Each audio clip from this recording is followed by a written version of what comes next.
Salatu wassalamu ala habibi rabbil alamin sayyidina wa habibina wa syafi'ina wa nuri qulubina wa maulana Muhammadin wa ala alihi wa sahbihi ajma'in. Allahumma salli wa sallim ala sayyidina Muhammadin al-fatih lima ughliq al-khatib lima sabaq nasib bil haqqi wal hadi ila siratikal mustaqim wa ala alihi wa sahbihi haqqa qadrihi wa miqdarihi al-azim.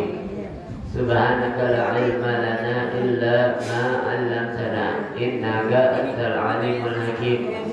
Rabbi shrah li sadri wa yassir li amri wa hlul 'uqdatam min lisani yafqahu qawli bijahi nabi wa sahbi wa ali amma ba'd.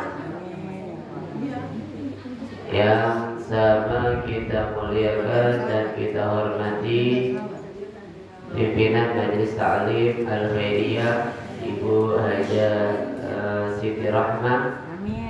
Kita doakan panjang umur, sehat, afiat, dijauhkan dari segala penyakit zahiran wa batinan. Amin. Amin ya rabbal alamin. Sama kita muliakan Sahibul Bait, pimpinan Yayasan Al-Khairiyah Bapak Haji Abdullah, Ustazah Haja Azizah, yang kita doakan panjang umur, sehat afiat, dijauhkan dari segala penyakit zahiran wa batinan. Amin amin ya rabbal alamin. Para ustazat yang kita muliakan, yang hadir bersama kita, Ustazah Haja Dewi, Ustazah Haja Asia, dan segenap para ustazat yang lainnya yang kita doakan guru-guru kita panjang umur, sehat, afiat, dan dikabulkan segala hajat-hajatnya oleh Allah Subhanahu wa taala.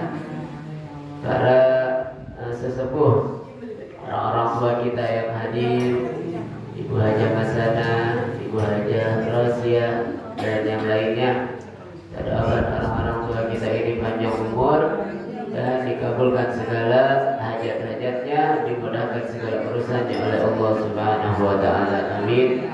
Amin ya rabbal alamin.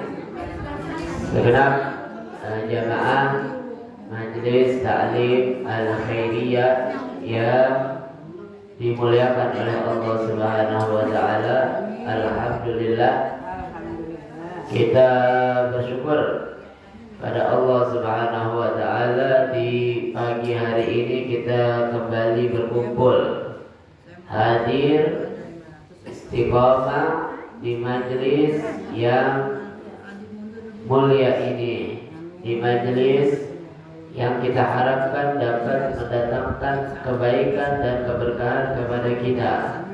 Dan semoga istiqomahnya kita di majelis ini terus sampai kita menghadap pada Allah Subhanahu wa taala. Amin. Amin ya rabbal alamin. Salawat beserta salam kita haturkan kepada junjungan kita Nabi besar Muhammad sallallahu alaihi wasallam yang telah menuntun kita umatnya minal dhulumati ila nur, minal akhlaqil fasidah ilal akhlaqil karimah. Hadirin hadirat yang dimuliakan oleh Allah Subhanahu wa taala, langsung saja kita lanjutkan daripada kajian kita kitab Nasaihul Ibad yang digubah atau ditulis oleh Al-Imam Ahmad bin Hajar Al-Asqalani, yaitu sampai kepada babur rubai ila an qala wal maqalatul ashirah an Ali radhiyallahu anhu karramallahu wajhah annahu qala man ishtaqa ilal jannati sar'a ilal khairati wa man ashfaqa minan nari intaha 'anil syahwati wa man tayaqqana bil mauti in hadamat alaihi ladati wa man arafa dunya hanat alaihi musibati. Kita sampai kepada makalah yang ke-10, bagian yang rubai atau 44. An Sayyidina Ali karramallahu wajhah wa radhiyallahu ta'ala anhu wa ardhah.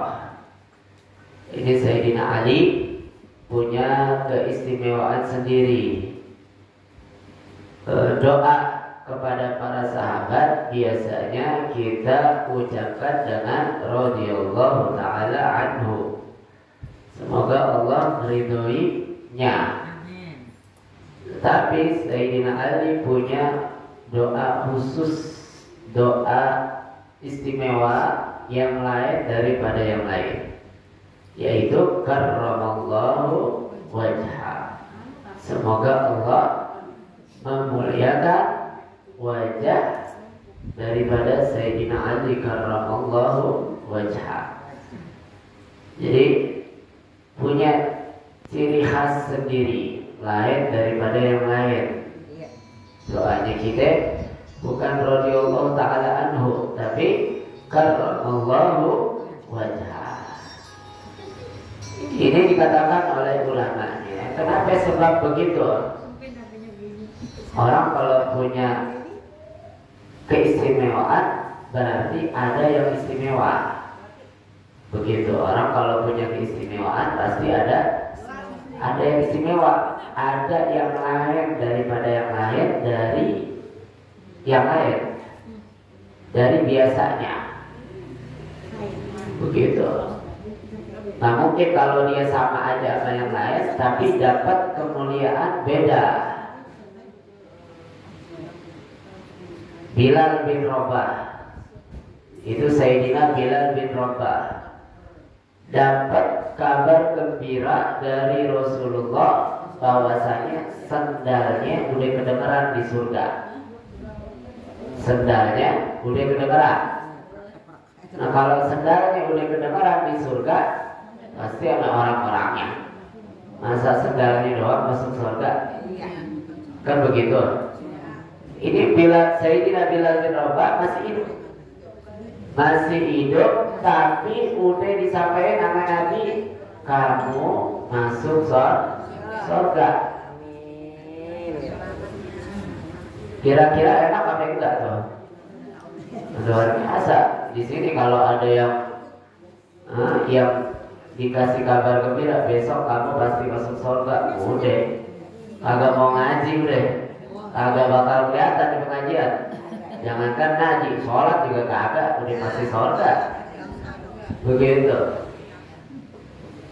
Ini sahabat nggak begitu, tapi Bilal bin Rabah, Sayyidina Bilal bin Rabah dikasih tahu begitu, akhirnya yang lain nih sahabat nih, hebatnya mereka.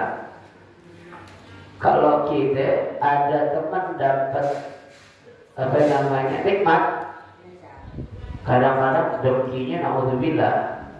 Tuh orang sekarang ada yang dapat keuntungan, kita yang dengki. Tetangganya beli motor baru, yang dengki tetangganya. Begitu, sakit meriang tuh katanya. Lah ini apa lagi? Satu orang dibilang masuk surga, yang bilang Nabi. Oh kalau zaman sekarang ini saya Bilal bin Rabah udah dimusuhin CRT ini. Begitu. Dia doang yang dibilang masuk surga sama Nabi saat itu. Tapi sahabat Nabi tak begitu. Sahabat pengen juga pengen. Ini bedanya hasud dengki dengan ghibthah. Ada sahabat, kalau sahabat itu dia sifatnya ghibthah. Kalau hasud dengki, dia itu kepengen nikmat yang ada sama saudaranya hilang, walaupun itu nikmat nggak dia dapat. Itu namanya hasud iri dengki. Begitu. Nah kalau gipto, nah ini gipto bagus. Gimana? Dia kepengen nikmat yang ada anak saudaranya, tapi dia juga nggak kepengen nikmat itu hilang dari saudaranya. Itu namanya gipto. Nah ini bagus, kita boleh tiru. Dicontohkan oleh sahabat, mereka cari tahu ini Sayyidina Bilal bin Rabah ini kenapa kok bisa sampai dapat kabar gembira dia itu pasti masuk surga dari Nabi. Sahabat kepengen juga. Begitu. Akhirnya dia telusuri. Dia tanya, dia ikuti kegiatan Sayyidina Bilal biasa aja. Beberapa hari dia telusuri, ternyata Sayyidina Bilal amalnya biasa-biasa saja, gak ada yang aneh. Akhirnya penasaran. Karena penasarannya dia tanya sama Sayyidina Bilal, "Wahai Bilal, saya dengar kamu dapat kabar gembira dari Nabi masuk surga sendalnya. Saya kepengen juga. Emang apa sih rahasianya? Amal apa sih yang kamu lakukan?" Terus Sayyidina Bilal bilang, "Amal yang saya lakukan seperti biasa yang kau lihat. Hanya saja saya itu kalau habis wudhu dengan wudhu yang sempurna, saya suka sholat 2 rakaat. Sholat sunnah wudhu namanya. Nah ini sholat sunnah wudhu dicontohin nama Nabi apa enggak? Kira-kira ini sholat sunnah wudhu gak dicontohin sama Nabi. Nabi gak pernah sholat sunnah wudhu. Ini adalah hasil kreativitas dari Sayyidina Bilal. Idenya Sayyidina Bilal, gak niru Nabi. Coba itu Sayyidina Bilal hidup zaman sekarang, dibilang ahli bid'ah dia. Wah ini amalan gak niru Nabi nih. Tapi Nabi gak larang ketika itu. Dia bilang, saya suka sholat sunnah. Habis sholat, habis wudhu, saya sholat sunnah. Nah, boleh jadi sebab itu saya dapat kabar gembira dari Nabi Muhammad. Akhirnya jadi ada namanya tuh sholat apa? Sholat sunnah wudhu. Boleh kita amal itu habis wudhu kita sholat sunnah. Kalau waktunya nggak cukup, kita barengin namanya qobliyah. Boleh nggak Babe? Sholli sunatal wudhu wa sunatal maghribi qobliyatan lillahi ta'ala. Misalnya begitu. Atau sekalian sholli sunatal wudhu wa sunatal duha wa sunatal istikharah wa sunatal hajah rak'ataini lillahi ta'ala. Banyak tuh. Boleh nggak Bapak? Kita guru-guru kita ajarin begitu. Habib Zaid sholatnya seperti itu. Sholat duha selalu dibarengi istikharah. Habib Salim Syadiri begitu juga. Begitu. Jadi sholat-sholat sunnah boleh digabungin. Niat-niat sholat sunnah boleh digabungkan. Sholat biasanya tuh guru kita gabunginnya sholat duha sama sholat istikharah. Begitu. Jadi apa namanya? Sayyidina Bilal bin Rabah dapat keistimewaan karena dia punya amalan yang lain daripada yang lain. Apa itu? Sholat sunnah wudhu, sehingga dia dapat kemuliaan berupa kabar gembira bahwasanya beliau itu masuk dalam surga pasti. Nah, Sayyidina Ali juga begitu. Sayyidina Ali sebutannya karramallahu wajhah. Kenapa? Kata ulamanya itu sebab Sayyidina Ali seumur hidupnya tidak pernah menyembah berhala. Sebelum masuk Islamnya, apalagi setelah masuk Islamnya, nggak pernah menyembah berhala. Kita tahu sebagian sahabat, mereka ada yang sebagian pernah menyembah berhala. Bahkan sebagian mereka pernah musuhin Nabi, paling gacor musuhinnya. Kita ambil cerita dari Sayyidina Umar. Sayyidina Umar paling gacor musuhin Nabi dulunya. Begitu. Terus Sayyidina Umar pernah juga bikin berhala dari gandum, bikin berhala dari bahan roti.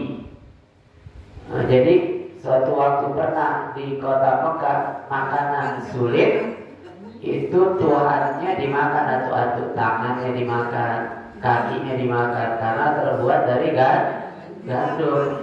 Begitu. Tuhannya dimakan itu. Dia lapar dimakan. Nah, sahabat-sahabat sebagiannya pernah menyembah berhala, pernah melakukan hal-hal yang tidak baik. Lain Sayyidina Ali. Sayyidina Ali nggak pernah menyembah yang namanya berhala. Bahkan Sayyidina Ali orang pertama dari kalangan anak-anak yang masuk Islam, yang percaya kepada Nabi Muhammad Sallallahu Alaihi Wasallam. Itu Sayyidina Ali karamallahu wajhah. Sebagian ulama katakan bukan hanya itu, Sayyidina Ali memiliki keistimewaan pula. Seumur hidupnya beliau itu tidak pernah melihat atau memandang kepada kemaluannya sendiri. Beliau jaga itu, nggak pernah melihat sama sekali. Makanya sebutannya karamallahu wajhah. Ini Sayyidina Ali, sahabat sekaligus sepupu Nabi, sekaligus mantunya Nabi, yang paling cerdas. Dari saking cerdasnya Sayyidina Ali itu disebutkan oleh Nabi, ana madinatul ilmi wa aliyu babuha. Tapi bukan cuma cerdas. Orang kadang-kadang ada yang cerdas tapi lemes, lemah badannya. Ada yang tak cerdas, bodoh, kuat badannya, tapi bodoh, tenaganya kuat, berusaha berantem nomor 1, tapi bodoh. Nah, ini Sayyidina Ali bukan hanya cerdas, di beliau juga sangat kuat. Itu digambarkan kekuatan daripada Sayyidina Ali. Beliau angkat gerbang pintu, itu orang angkat berapa puluh orang angkat masih gak kuat, atau belasan orang angkat gak kuat, Sayyidina Ali angkat sendiri. Kuat, menggambarkan kekuatannya Sayyidina Ali karamallahu wajhah. Cerdas, kuat, dan tampan. Sayyidina Ali tampan, begitu. Tapi setampan-tampannya Sayyidina Ali, cerdas-cerdasnya Sayyidina Ali, sekuat-kuatnya Sayyidina Ali, pernah juga diambekin sama Sayyidah Fatimah, ya, seorang rumah tangga. Pernah diambekin juga, pernah diambekin juga. Makanya itu Sayyidina Ali ada sebutannya Abu Turab, karena gak dibukain pintu, tidur di luar. Gak dibukain pintu, tidurnya di luar. Bininya ngambek, begitu. Jadi Sayyidina Ali datang kepada Nabi mau ngadu,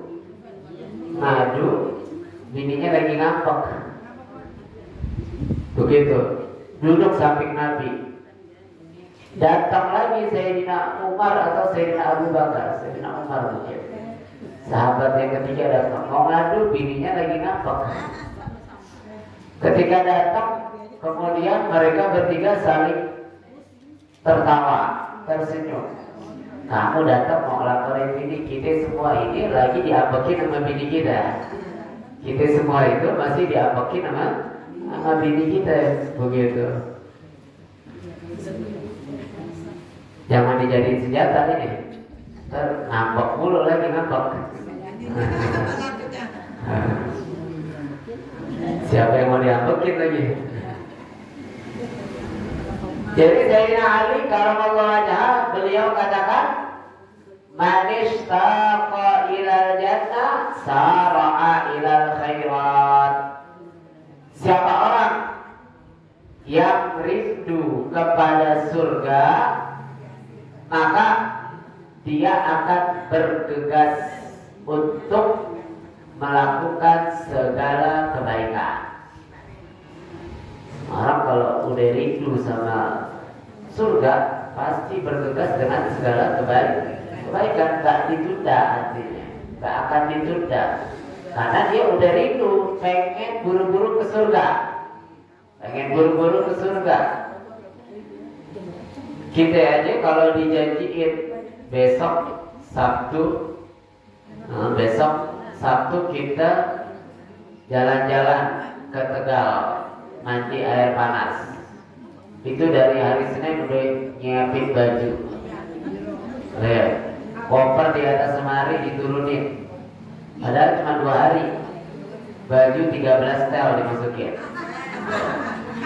Saking semangatnya, bekal semua dibawa, nasinya, ikan asinnya, kerupuknya, rendangnya. Rendang itu dimasak dari hari Selasa udah tuh, begitu. Udah nasi juga, lontong juga dibawa, siapin semuanya itu. Jengkol dibeli, dicari, lagi langka nih jengkol, dicari, nitip, beli di Sawangan, beli di mana-mana, di Banten, di daerah nitip, beli jengkol buat dibawa ke Tegal. Saking gironya, kita siapin tuh, kita siapin segala persiapannya, begitu.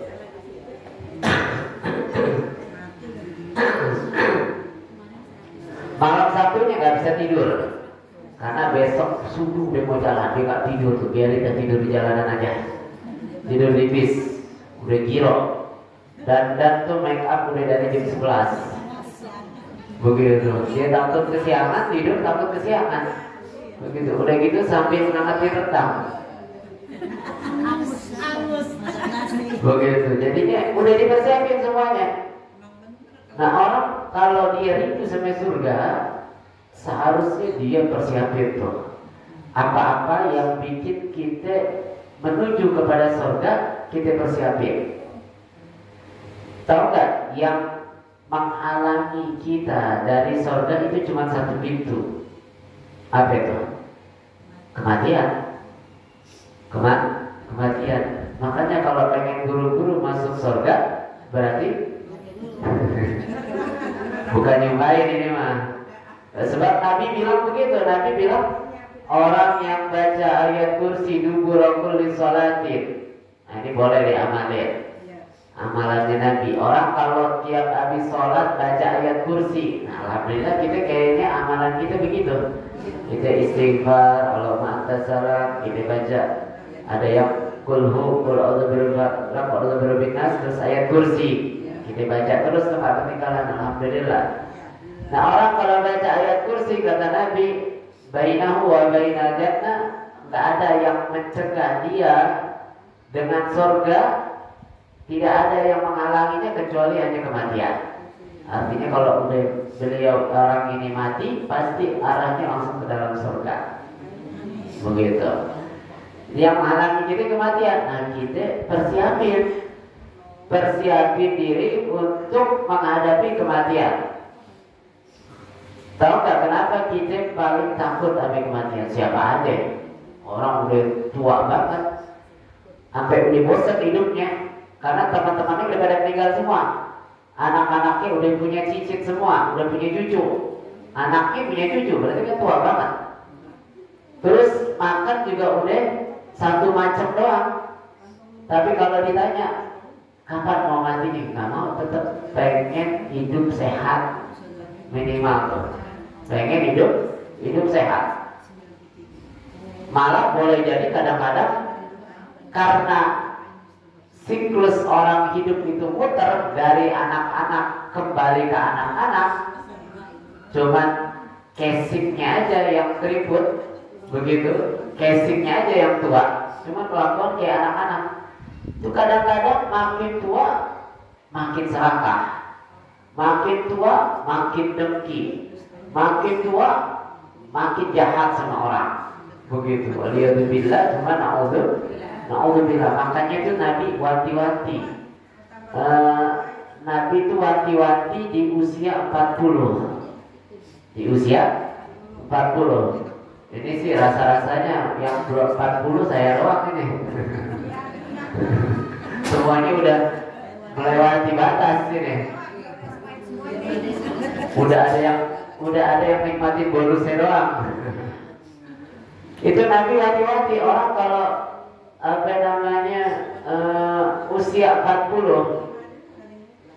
usia 40 walam taglub hasanatuhu sayyi'atahu. Orang kalau udah 40 kebaikannya tidak mengalahkan keburukannya.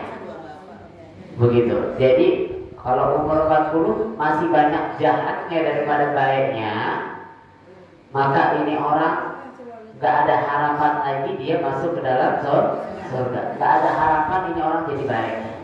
Jadi wanti-wantinya di usia 40.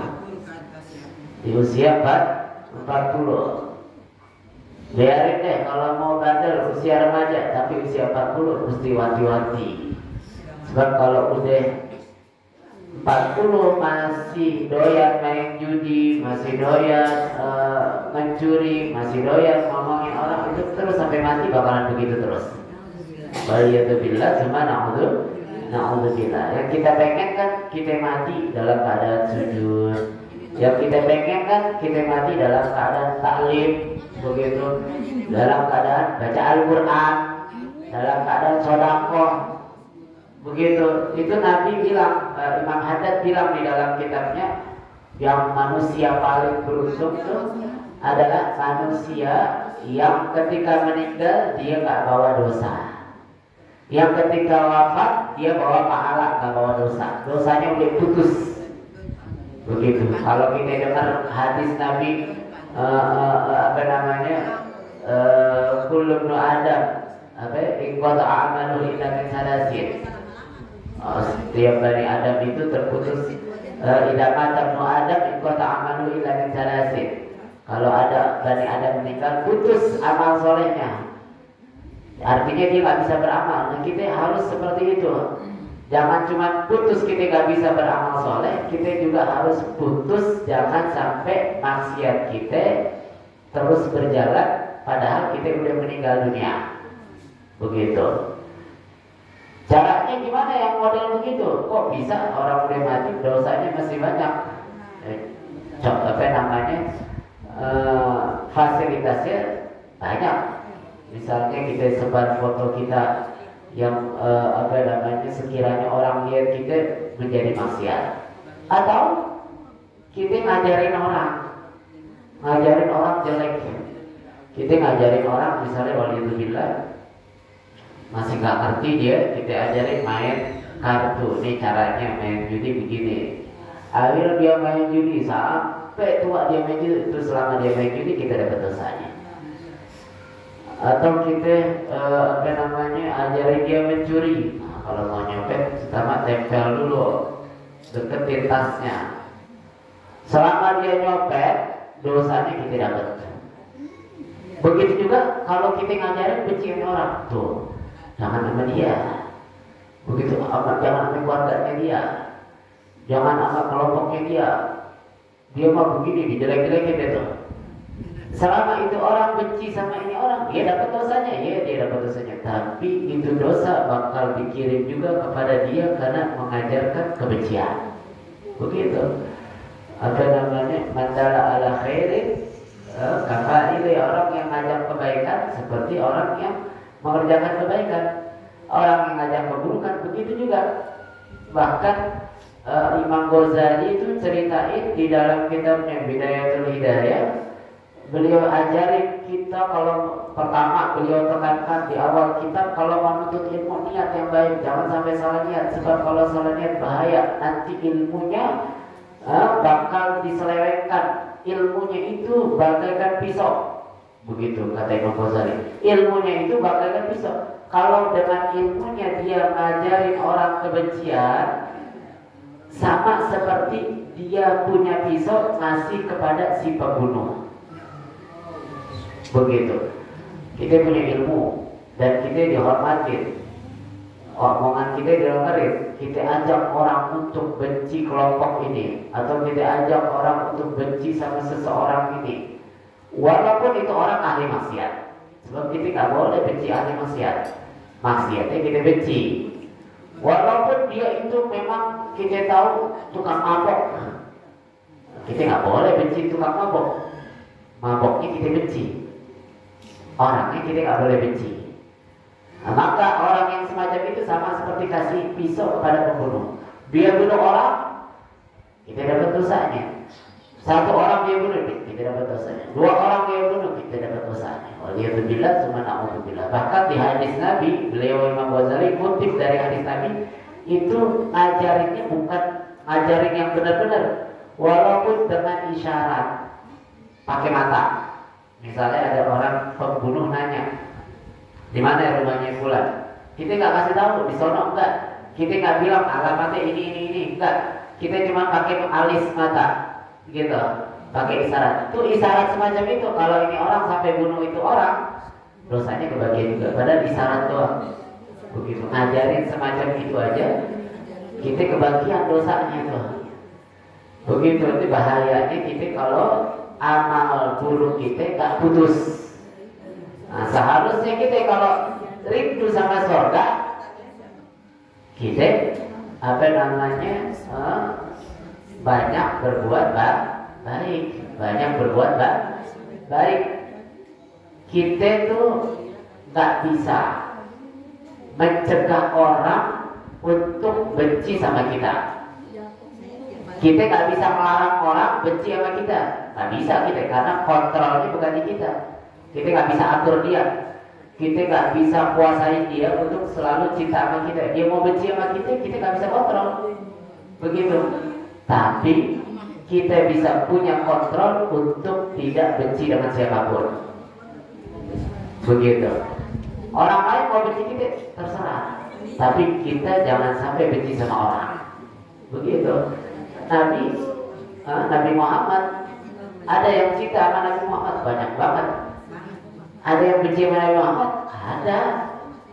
Sesempurna itu Nabi Muhammad, sempurna luar dalam, zahiran wa batinan, wajah, hati, semua perangai sempurna Nabi Muhammad. Tapi sesempurna itu masih ada yang benci, masih ada. Masih ada yang kesal, masih ada. Masih ada yang benci sama Nabi Muhammad, ada. Masih ada yang coba bunuh Nabi Muhammad, banyak, ada. Sesempurna itu aja ada yang benci. Nah kita kalau ada yang benci sama kita, ya wajar, emang kita sempurna, begitu. Emang kita kayak Nabi, tampan, cakep. Emang kita kayak Nabi, sifatnya mulia, sempurna kemuliaannya. Tutur kata kita kayak Nabi, enggak. Mirip aja jauh masih. Memang kita berusaha mirip, tapi masih jauh. Nah kalau ada yang benci sama kita, wajar. Kita nggak usah larang, dan kita nggak bisa larang. Tapi kita bisa untuk tidak benci sama orang, begitu. Kita nggak bisa melarang orang, kita aja yang nggak usah benci sama orang, dibenci, kita cinta, dia kasih kebencian, kita kasih rasa cinta. Itu Sayyidina Isa, Nabi Isa itu dicaci maki sama orang, dicaci maki, dijelekin. Kita kalau dicaci maki, kita marahnya setengah budak, kita balas jadi-jadian. Ini Sayyidina Isa dicaci maki di depan muridnya. Orang kan lebih marah biasanya kalau dicaci maki depan muridnya, karena wibawanya bakal jatuh. Dijelekin segala macam. Sayyidina Isa nggak keluar dari mulutnya kecuali syukran, jazakallah khair, barakallah fiik, didoain, diucapkan terima kasih. Itu sahabatnya, murid-murid Sayyidina Isa sampai gemes. Wahai Nabi Isa, apa namanya, balas sedikit kek, jawab begitu. Yang dia katakan tidak benar, jawab. Jangan diem aja malah didoain orang. Gemes, sampai gemes tuh. Begitu. Saking tajamnya cacian kepada Sayyidina Isa. Tapi Sayyidina Isa ketika dibilang begitu, Nabi Isa bilang apa? Dia keluarin yang dia punya dalam hatinya. Saya keluarin yang saya punya dalam hati saya. Saya nggak punya cacian dalam hati saya, nggak ada kalimat kotor. nggak ada kalimat jelek, nggak ada hal yang busuk yang keluar dari hatinya itu. Ya syukur, jazakallah khair, kebaikan. Dia kasih saya cacian segala macam karena yang dia punya itu ada kebusukan yang ada di dalam hati. Ada orang yang benci sama kita, yang dia punya cuma kebencian. Tapi yang kita punya harus kasih sayang. Yang kita punya harus perdamaian, harus rahmat, harus rasa cinta yang kita punya. Kita kasih rasa cinta kita, jangan kita kasih kedengkian, jangan kita kasih busuknya kita. Seandainya kita punya kebusukan, kita umpetin busuknya kita, gak usah keluarin. Kalau perlu kita buang busuknya kita telan biar habis busuknya kita, sehingga yang keluar dari mulut kita kasih sayang, cinta dan lain sebagainya. Nah ini orang kalau udah rindu sama surga, nggak peduli nih sama urusan orang, nggak peduli. Yang penting saya berbuat baik. Yang penting saya berbuat baik. Kemudian yang kedua kata Sayyidina Ali, wa man asfaqa minan nar ibtaha ani syahwat. Orang kalau dia takut sama neraka, dia bakal meredam hawa nafsunya. Nah itu ketika orang banyak berbuat baik, tentunya ada keinginan berbuat jahat, ada keinginan ingin membalas, ada keinginan untuk mencaci maki lagi, untuk saling mengejek lagi. Tapi kalau dia takut sama neraka, dia gak bakal lakuin. Dia redam tuh hawa nafsunya yang pengen ngajak keburukan, dia redam. Dia taat, gak apa-apa. Gak apa-apa saya kebakar di dunia, tapi saya selamat gak kebakar di neraka. Begitu kan Nabi bilang begitu. Nabi bilang apa? Al-mutamassik bid-din inda fasadi ummati kal qabid ala jabrah. Kata Nabi itu, awal Nabi SAW, orang yang berpegang teguh sama syariat, sama agama, dicaci dia balas kebaikan. Itu kan berpegang teguh sama agama. Dimusuhi tetap dia pakai jilbabnya. Dicaci maki tetap dia berkata yang benar. Begitu. Menjalankan dengan syariatnya, menjalankan dengan agamanya, mendirikan, menghidupkan sunnah-sunnah nabinya. Ini orang yang semacam itu, kata Nabi, seperti orang yang memegang bara api. Berat. Orang pakai jilbab, kalau ibu-ibu mungkin agak ringan, tapi kalau anak-anak muda, anak-anak belasan tahun pakai jilbab, setengah mati dia nahannya, mentalnya, segala macamnya. Orang mau bertutur kata yang baik, menahan, tidak ngomong kotor, tidak ngomong ngebuat binatang, itu berat. Kalau kita mungkin yang tua kan lebih mudah untuk menjaga omongan kasar, tapi anak-anak muda berat, sulit, sama seperti orang megang bara api. Makanya kita pilih, kita mau kebakar di dunia atau mau kebakar di akhirat. Kalau kita nggak mau kebakar di akhirat, biarin. Kita kebakar di dunia, kita dikecilkan, kita diremehkan, kita dimiskin-miskinkan, kita dihinakan, nggak dianggap orang, kita dicaci maki, difitnah padahal kita nggak ngelakuin. Begitu. Atau kita nggak ditemenin, nggak ada urusan. Kita nggak perlu teman, kita nggak perlu kawan. Yang kita perlukan pertemanan kita dengan Rasulullah, pertemanan kita dengan Allah. Begitu, hubungan baik kita kepada Allah. Kita cukup berhubungan baik dengan manusia, kita tidak berbuat jahat kepada mereka. Kita nggak perlu kita nggak perlu yang namanya pengakuan dari mereka kalau kita ini orang baik. Begitu, kita nggak perlu minta SKCK dari setiap orang. Tahu SKCK nggak Bu? Kalau kita mau kerja tuh surat kelakuan baik ya. Surat kelakuan CK-nya pokoknya surat kelakuan baik tuh minta evolusi gitu. Kita pengen diakui kalau kita orang baik. Kita nggak perlu minta SKCK dari setiap orang. Cukup Allah yang tahu. Kita kalau ibadah, tahu nggak, kalau ibadah nih sedekah kayak apa, tahajud gitu, kalau kita kepengenan pengakuan dari orang lain, kita kayak nggak percaya sama Allah. Seakan-akan kita bicara tahajud nih mesti diupdate status biar orang tahu, karena jangan-jangan Allah nggak tahu nih. Begitu, jangan-jangan Allah nggak tahu saya sedekah, biar ada saksinya orang biar tahu. Begitu, seakan-akan semacam itu. Kalau amal kita pengen dilihat orang, seakan-akan semacam itu, seakan-akan kita nggak percaya Allah Maha Tahu. Waliyadzubillah, gimana na'udzubillah.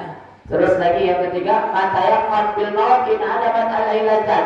Orang kalau dia yakin dengan datangnya kematian, maka dia akan hilang rasa nikmat hidup di dunia. Begitu. Artinya yang dia nantikan bukan kenikmatan dunia. Yang dia nantikan adalah kenikmatan akhirat.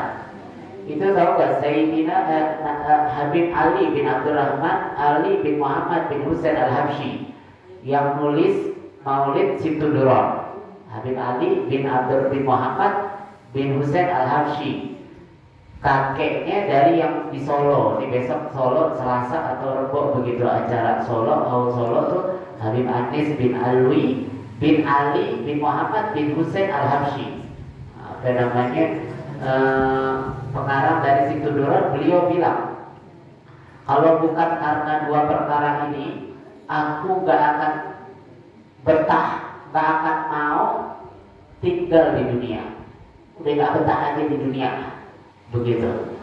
Kalau gak ada dua perkara ini, aku gak akan mau tinggal di dunia. Kalau bisa pilih, mendingan mati aja dah. Kalau bahasa kita begitu. Apa itu yang dua?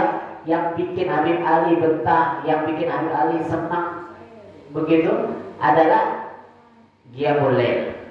Yang pertama, berduaan dengan Allah. Qiyamul Lail. Ini Qiyamul Lail ini kan tujuannya kita biar berduaan sama Allah.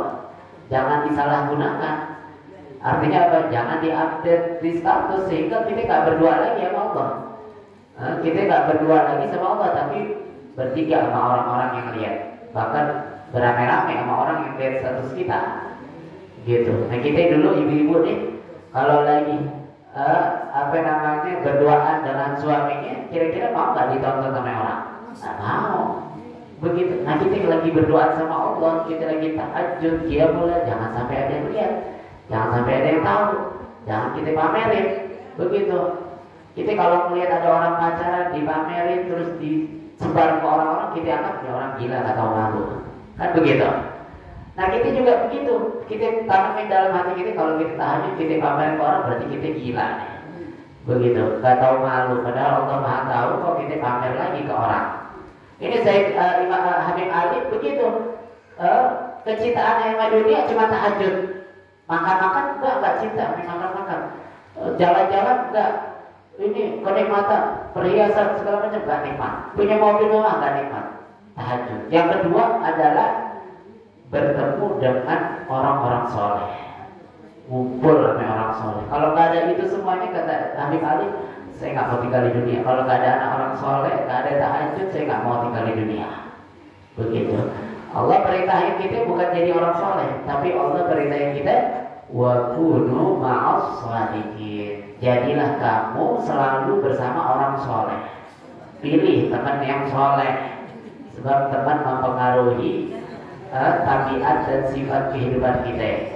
Nah, yang terakhir adalah man arafa dunya hanat alaihi musibat. Kata Sayyidina Ali yang keempat, orang kalau tahu kapasitas dunia, tahu harganya dunia, begitu, pasti akan ringan baginya segala musibah.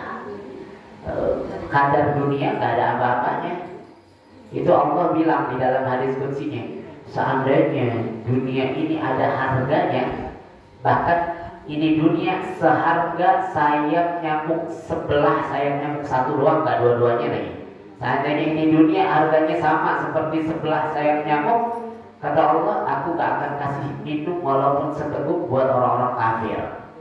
Karena dunia gak ada harganya, Allah kasih semuanya.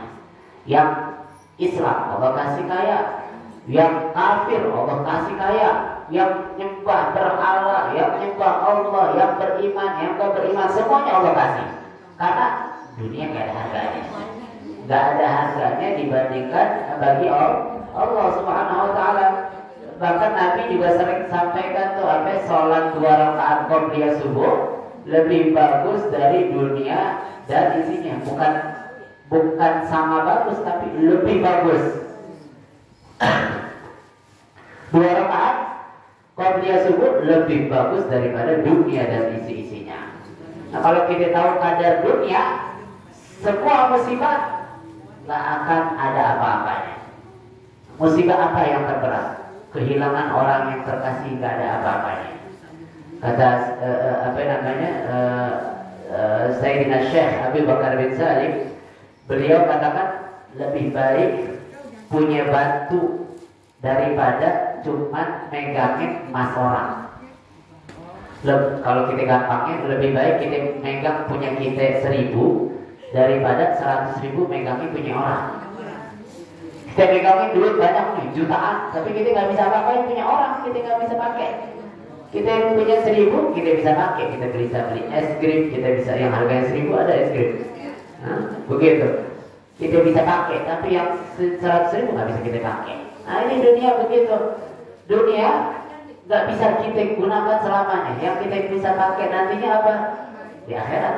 Harta yang kita punya, harta yang paling banyak kita sedekahin. Semakin banyak kita sedekahin, semakin banyak harta kita nanti di akhirat. Nggak pernah sedekah, di akhirat siap-siap miskin. Nah, kalau di dunia kita miskin masih bisa minta bantuan dari orang. Nah, kalau di akhirat kita mau minta tolong sama siapa? Semua orang boleh nafsi-nafsi. Semua orang boleh nafsi-nafsi. Nah, kalau kita tahu kadar dunia, semua musibah enteng. Kita ketiban tangga atau ketabrak mobil enteng. Kenapa? Sebab kita tahu yang menggerakkan orang nabrak kita bukan dia, tapi Allah. Kalau Allah yang menggerakkan itu, kita cinta sama Allah, apapun yang mengenai kita dari orang yang kita cintai akan menjadi ringan. Itu saya punya guru tuh, pesantrennya sering saya sampaikan, pesantrennya berapa lokasi kebakaran. Satu rayon beberapa kamar, ada 5 atau 4 kamar kebakaran. Itu setelah kebakaran diwawancarai sama reporter, ditanya kira-kira berapa kerugiannya. Itu saya punya guru tuh Ayuzan Baharus, beliau katakan sampai detik ini saya belum merasa dirugikan. Saya belum merasa dirugikan.